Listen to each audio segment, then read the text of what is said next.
This is why I single out Black Americans only. Here are a few stories that have been left out of history books. Jack Holly, Slocum, Texas.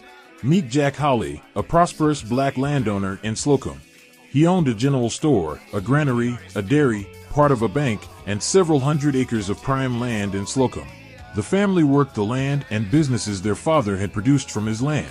Mr. Holly and his family were an American success story until the night of the Slocum, Texas, massacre in July 1910. After that, white mobs abandoned businesses and properties. Eli Henson, Lincoln County, Mississippi. White supremacists, angered by black prosperity, often use violence. In November 1903, when white supremacists shot up his home, Mr. Henson came back at them with gunfire. They would retreat, but a month later, the black farmer was shot in the head. His horse delivered his wife to his body, Mrs. Hannah. After white supremacists foreclosed on their 74-acre farm, she and their 11 children were forced off. Today, the land is in excess by the millions. Reverend Isaac Simmons, Amite County, Mississippi. During the 1940s, Reverend Simmons owned more than 270 acres of land.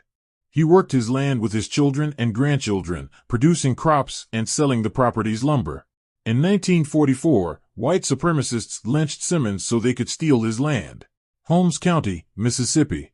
During the 1950s and 1960s, white supremacist Norman Weathersby required black farmers to put up their land as collateral and pay high interest rates when they took out loans for equipment.